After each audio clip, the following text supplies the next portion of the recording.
Hello students. So last video में हमने current का बेसिक पढ़ा था कि करंट बेसिकली क्या कहाँ से आई है। तो चार्ज से आई है। चार्ज को मैंने बताया था फंडामेंटल प्रॉपर्टी है। दो टाइप की करंट बताई थी मैंने जो कैलकुलेट करने के लिए पूछा जा सकता है। सबसे पहली होती है इंस्टेंटेनियस करंट और दूसरी होती है एवरेज करंट। तो इंस्टेंटेनियस करंट भी मैंने आपको बताया था आई इंस्टेंटेनियस कैसे निकालते हैं, D Q by D T differentiate करके। और आई एवरेज कैसे निकालते हैं, delta Q by delta T. ये हमने लास्ट क्लास में बात की थी या लास्ट वीडियो में हमने बात करी थी। अब इसके आगे के बारे में हम बात करेंगे। तो सबसे पहले हम यहाँ पे जो टर्म यूज करने वाले हैं जो यहाँ पे बेसिक है, ठीक है, ये चीज़ आपने बचपन में ही पढ़ी होंगी। तो कुछ एलिमेंट्स होते हैं, एलिमेंट्स ऑफ द सर्किट, ठीक है, इलेक्ट्रिकल सर्किट के कुछ एलिमेंट्स होते हैं, वो हम यहाँ पे डिस्कस करने वाले हैं कि क्या क्या यहाँ पे रिक्वायर्ड होता है, ठीक है। तो और इनके सिंबल्स भी देखेंगे। सबसे पहला ये होता है सेल, ठीक है। सेल क्या काम करता है, सेल आपको करंट देगा, ठीक है। तो basically energy form in the form of current वो आपको देता है, ठीक है। ये आपका सेल हो गया। और अगर बहुत सारे सेल्स लगे हुए हैं तो उसको हम क्या बोल देते हैं, बैटरी बोल देते हैं, ठीक है। तो ये आपने हालांकि बचपन में पढ़ा होगा, बट एक जनरल ब्रीफ हम यहाँ पे बात कर लेते हैं।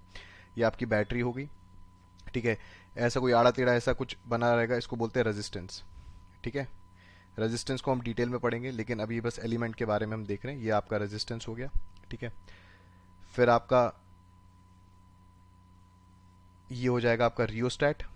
रियोस्टैट भी एक टाइप का रेजिस्टेंस ही होता है, बट उसमें क्या होता है कि रेजिस्टेंस की वैल्यू आप चेंज कर सकते हो। अब सर्किट में आप कोई एक एक्सपेरिमेंट कर रहे हो, वहाँ पे सर्किट लगा हुआ है, तो बार बार रेजिस्टेंस खोलोगे फिर निकाल के दूसरा चेंज करोगे, उतना टाइम नहीं होता है या वो इतना हेक्टिक क्यों करना है।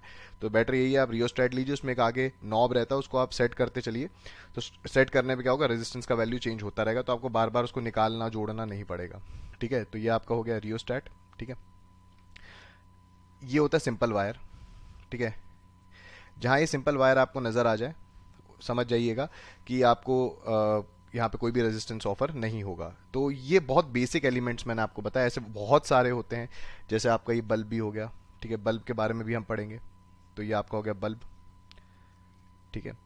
और ये सब मैंने आपको बेसिक एलिमेंट्स बताए हैं यहाँ पे, ठीक है, ये यूज़ होंगे। तो अगर एक सिंपल सर्किट के बारे में बात करूँ मैं, अगर आपको कोई भी एक सिंपल सर्किट बनाना है, ठीक है, तो उसमें मिनिमम रिक्वायरमेंट क्या हो सकती है, एक रजिस्टर तो चाहिए ही चाहिए, ठीक है। और ये आपकी हो गई, आपका सेल हो गया, ठीक है। अब ये resistance in the form of bulb भी हो सकता है, बल्ब भी एक तरीके का रेजिस्टेंस की तरह ही बिहेव करता है, ठीक है। तो ये एक सिंपल सर्किट हो गया, ये आपका सेल हो गया और ये आपका रेजिस्टेंस हो गया। तो यहां से आपकी करंट जाएगी और करंट ऐसे फ्लो करती रहेगी, ठीक है। द करंट विल फ्लो,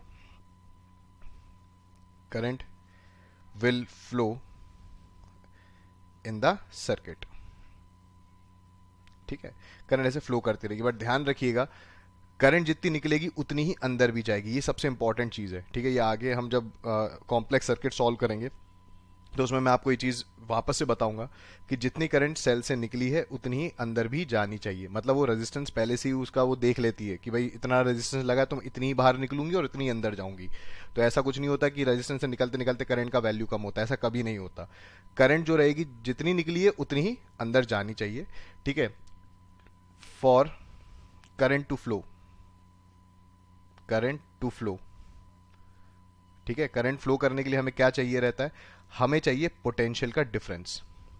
क्या चाहिए, पोटेंशियल नहीं चाहिए, पोटेंशियल डिफरेंस इज रिक्वायर्ड, ठीक है। जैसे आप मान लीजिए पोटेंशियल के बारे में हम इलेक्ट्रोस्टैटिक्स में पढ़ चुके हैं।